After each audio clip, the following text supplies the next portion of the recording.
स्वागत है आपका यस न्यूज कर्नाटक एक्सप्रेस में। मैं आपके साथ सुफियान।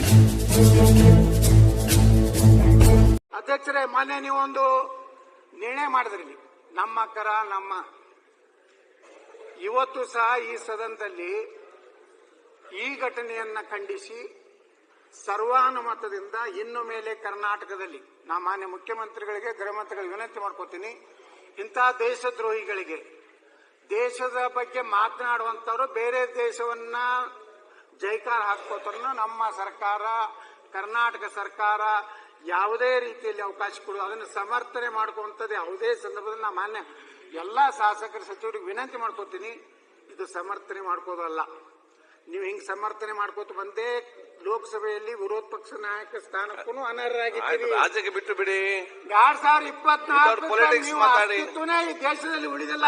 ನ್ಯಾಷನಲ್ ಇಂಟ್ರೆಸ್ಟ್ ದೇಶದಲ್ಲಿ ಸ್ಟೇಟ್ ಇಂಟ್ರೆಸ್ಟ್ ಮಾತ್ರ. ಕಾಂಗ್ರೆಸ್ ಇವತ್ತು ಒಂದ್ ರೀತಿ ಪಾಕಿಸ್ತಾನ ಏಜೆಂಟರಾಗಿ ಪಾಕಿಸ್ತಾನ ದೇಶದ ಒಂದು ಈಗ ನೋಡಿ, ನೀವು ಡೈವರ್ಟ್ ಮಾಡ್ಲಿಕ್ಕೆ ಹೋಗಬೇಡಿ. ಈ ರೀತಿ ಮಾತಾಡಿದ್ರೆ ಆಗುದಿಲ್ಲ. ನೀವು ನಿಮ್ಮ ಟಾರ್ಗೆಟ್ ಯಾರು ಅಂತ ಆಲೋಚನೆ ಮಾಡಿ ರಾಜ್ಯಕ್ಕೆ ಒಂದು ಬೆಳೆಸಲಿಕ್ಕೆ ಹೋಗಬೇಡಿ. ನರೇಂದ್ರ ಸ್ವಾಮಿ ಅವರು ಸಿಂಧಿಗೆಯಲ್ಲಿ ಯಾರು ಹಾಕಿದ್ರಿ? ನರೇಂದ್ರ ಸ್ವಾಮಿ ಅಧ್ಯಕ್ಷರೇ, ಅವ್ರು ಕೇಳಿ ಸಿಂಧಿಗೆಯಲ್ಲಿ ಜೆಂಡಾ ಹಾರಿಸಿದ್ರು. ಪಾಕಿಸ್ತಾನ ಜೆಂಡಾ ಹಾರಿಸಿ ಇವತ್ತು ಏನ್ ಹೇಳಿದ್ರು, ಮುಸಲ್ಮಾನರು ಮಾಡಿದ್ದಾರೆ ಅಂತ ಗಲಾಟೆ ಮಾಡಿದ್ರು. ಎನ್ಕ್ವೈರಿ ಆಯ್ತು, ಪೊಲೀಸ್ಗೆ ಸಿಕ್ಕದ್ರು. ಯಾರವರು ಗೊತ್ತಿಲ್ವಾ ಬಸನಗೌಡ್ರ? ನಮ್ಗೆ ಯಾರವ್ರು ನಿಮ್ಗೆ ಗೊತ್ತಿಲ್ವಾ? ಯಾರು ಷಡ್ಯಂತ್ರ ಮಾಡೋದ್ ನೀವು, ತೋರಿಸೋದು ಮುಸಲ್ಮಾನರನ್ನ. ನಾ ಹೋರಾಟ ಮಾಡಿದ್ದೇನೆ ಅದ್ರ ಬಗ್ಗೆ. ಮಾಡೋದ್ ನೀವು, ಮುಸಲ್ಮಾನರನ್ನ ಸಿಂಧಿಗೆಯಲ್ಲಿ ಹಾರಿಸಿದ ಜೆಂಡಾ. ನನಗೆ ಅರೆಸ್ಟ್ ಆಯ್ತು. ಅಲ್ಲಿ ಎಲ್ಲ ಹೆಸರುಗಳಿದಾವೆ. ನಾನು ಜೆಡಿಎಸ್ ಎಲ್ಲರ ಹೆಸರುಗಳಿದಾವೆ. ಅದನ್ನ ಹೋರಾಟ ಮಾಡಿದವರು ನಾವು. ಅವ್ರು ಯಾರು ಮಾಡಿದ್ದಾರೆ? ನೀವು ಹೋರಾಟ ಮಾಡ್ಲಿಲ್ಲ, ನಾ ಹೋರಾಟ ಮಾಡೀನಿ ಸಿಂಧಿಗೆಯಲ್ಲಿ. ನೀವೇನ್ ಮಾಡಿ? ನೀವೇನ್ ಮಾಡಿ ತಿಳ್ಕೊಂಡ್ರಿ? ನೀವೇನು ಮಾಡಿಲ್ಲ. ಒಂದು ಸಿಕ್ಕೊಂಡವ್ರು ನಿಮ್ಮವ್ರು, ನೀವೇನು ಸುಡಗಾಡ ಮಾಡಲ್ಲ. ಎಂಬಿ ಪಾಲ್ರ ಸಿಕ್ಕೊಂಡವ್ರು ನಿಮ್ ಬೆಂಬಲಿಗರು ಮಾಡಿದ್ದು. ಸಿಕ್ಕೊಂಡವ್ರು ನಿಮ್ ಬೆಂಬಲಿಗರು ಎಕ್ಸ್ಪೋಸ್ ಆಗಿದ್ರಿ ನೀವು ಅಷ್ಟೇ. ಆಯ್ತು. Narendra Swami Delta Learn online spoken English classes लाया है आपके लिए सुनहरा मौका।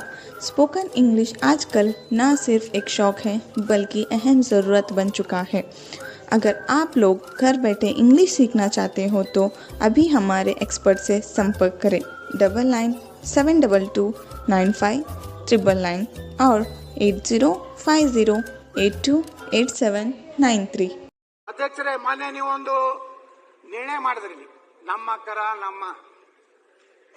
ಇವತ್ತು ಸಹ ಈ ಸದನದಲ್ಲಿ ಈ ಘಟನೆಯನ್ನ ಖಂಡಿಸಿ ಸರ್ವಾನುಮತದಿಂದ ಇನ್ನು ಮೇಲೆ ಕರ್ನಾಟಕದಲ್ಲಿ ನಾ ಮಾನ್ಯ ಮುಖ್ಯಮಂತ್ರಿಗಳಿಗೆ ಗೃಹ ಮಂತ್ರಿಗಳಿಗೆ ವಿನಂತಿ ಮಾಡ್ಕೋತೀನಿ, ಇಂತಹ ದೇಶದ್ರೋಹಿಗಳಿಗೆ, ದೇಶದ ಬಗ್ಗೆ ಮಾತನಾಡುವಂತವರು ಬೇರೆ ದೇಶವನ್ನ ಜೈಕಾರ ಹಾಕೋತನ್ನ ನಮ್ಮ ಸರ್ಕಾರ, ಕರ್ನಾಟಕ ಸರ್ಕಾರ ಯಾವುದೇ ರೀತಿಯಲ್ಲಿ ಅವಕಾಶ ಕೊಡು, ಅದನ್ನು ಸಮರ್ಥನೆ ಮಾಡ್ಕೊಂತದ್ದು ಯಾವುದೇ ಸಂದರ್ಭದಲ್ಲಿ ನಾ ಮಾನ್ಯ ಎಲ್ಲಾ ಶಾಸಕರ ಸಚಿವರಿಗೆ ವಿನಂತಿ ಮಾಡ್ಕೋತೀನಿ, ಇದು ಸಮರ್ಥನೆ ಮಾಡ್ಕೋದಲ್ಲ. ನೀವು ಹಿಂಗ್ ಸಮರ್ಥನೆ ಮಾಡ್ಕೋತ ಬಂದೇ ಲೋಕಸಭೆಯಲ್ಲಿ ವಿರೋಧ ಪಕ್ಷ ನಾಯಕ ಸ್ಥಾನಕ್ಕೂ ಅನರ್ಹರಾಗಿದ್ದೀರಿ. ರಾಜ್ಯಕ್ಕೆ ಬಿಟ್ಟು ಬಿಡಿ. 2024 ಈ ದೇಶದಲ್ಲಿ ಉಳಿದಿಲ್ಲ. ನ್ಯಾಷನಲ್ ಇಂಟ್ರೆಸ್ಟ್ ದೇಶದಲ್ಲಿ ಸ್ಟೇಟ್ ಇಂಟ್ರೆಸ್ಟ್ ಮಾತ್ರ. ಕಾಂಗ್ರೆಸ್ ಇವತ್ತು ಒಂದ್ ರೀತಿ ಪಾಕಿಸ್ತಾನ ಏಜೆಂಟರಾಗಿ ಪಾಕಿಸ್ತಾನ ದೇಶದ ಒಂದು ಈಗ ನೋಡಿ, ನೀವು ಡೈವರ್ಟ್ ಮಾಡ್ಲಿಕ್ಕೆ ಹೋಗಬೇಡಿ. ಈ ರೀತಿ ಮಾತಾಡಿದ್ರೆ ಆಗುದಿಲ್ಲ. ನೀವು ನಿಮ್ಮ ಟಾರ್ಗೆಟ್ ಯಾರು ಅಂತ ಆಲೋಚನೆ ಮಾಡಿ ರಾಜ್ಯಕ್ಕೆ ಒಂದು ಬೆಳೆಸಲಿಕ್ಕೆ ಹೋಗಬೇಡಿ. ನರೇಂದ್ರ ಸ್ವಾಮಿ ಅವರು ಸಿಂಧಿಗೆಯಲ್ಲಿ ಯಾರು ಹಾಕಿದ್ರಿ? ನರೇಂದ್ರ ಸ್ವಾಮಿ ಅಧ್ಯಕ್ಷರೇ, ಅವ್ರು ಕೇಳಿ ಸಿಂಧಿಗೆಯಲ್ಲಿ ಜೆಂಡಾ ಹಾರಿಸಿದ್ರು. ಪಾಕಿಸ್ತಾನ ಜೆಂಡಾ ಹಾರಿಸಿ ಇವತ್ತು ಏನ್ ಹೇಳಿದ್ರು, ಮುಸಲ್ಮಾನರು ಮಾಡಿದ್ದಾರೆ ಅಂತ ಗಲಾಟೆ ಮಾಡಿದ್ರು. ಎನ್ಕ್ವೈರಿ ಆಯ್ತು, ಪೊಲೀಸ್ಗೆ ಸಿಕ್ಕದ್ರು. ಯಾರವರು ಗೊತ್ತಿಲ್ವಾ ಬಸನಗೌಡ್ರ? ನಮ್ಗೆ ಯಾರವ್ರು ನಿಮ್ಗೆ ಗೊತ್ತಿಲ್ವಾ? ಯಾರು ಷಡ್ಯಂತ್ರ ಮಾಡೋದ್ ನೀವು, ತೋರಿಸೋದು ಮುಸಲ್ಮಾನರನ್ನ. ನಾ ಹೋರಾಟ ಮಾಡಿದ್ದೇನೆ ಅದ್ರ ಬಗ್ಗೆ. ಮಾಡೋದ್ ನೀವು, ಮುಸಲ್ಮಾನರನ್ನ ಸಿಂಧಿಗೆಯಲ್ಲಿ ಹಾರಿಸಿದ ಜೆಂಡಾ. ನನಗೆ ಅರೆಸ್ಟ್ ಆಯ್ತು. ಅಲ್ಲಿ ಎಲ್ಲ ಹೆಸರುಗಳಿದಾವೆ. ನಾನು ಜೆಡಿಎಸ್ ಎಲ್ಲರ ಹೆಸರುಗಳಿದಾವೆ. ಅದನ್ನ ಹೋರಾಟ ಮಾಡಿದವರು ನಾವು. ಅವ್ರು ಯಾರು ಮಾಡಿಲ್ಲ. ನೀವು ಹೋರಾಟ ಮಾಡ್ಲಿಲ್ಲ, ನಾ ಹೋರಾಟ ಮಾಡೀನಿ ಸಿಂದಗಿಯಲ್ಲಿ.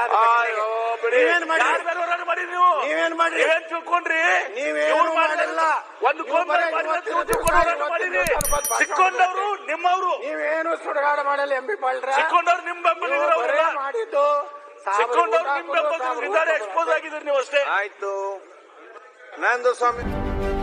ಯಾವುದೇ ಹೊಸ ಸುದ್ದಿಯನ್ನ ನೋಡಲು ನಮ್ಮ ಎಸ್ ನ್ಯೂಸ್ ಕರ್ನಾಟಕ ಎಕ್ಸ್ಪ್ರೆಸ್ ನ ನೋಡ್ತಾ ಇರಿ. ಹಾಗೆ ನಮ್ಮ ಚಾನೆಲ್ ನ ಸಬ್ಸ್ಕ್ರೈಬ್ ಮಾಡಿ, ಬಾಜು ಇರುವ ಬೆಲ್ ಐಕಾನ್ ಅನ್ನ ಕ್ಲಿಕ್ ಮಾಡಿ.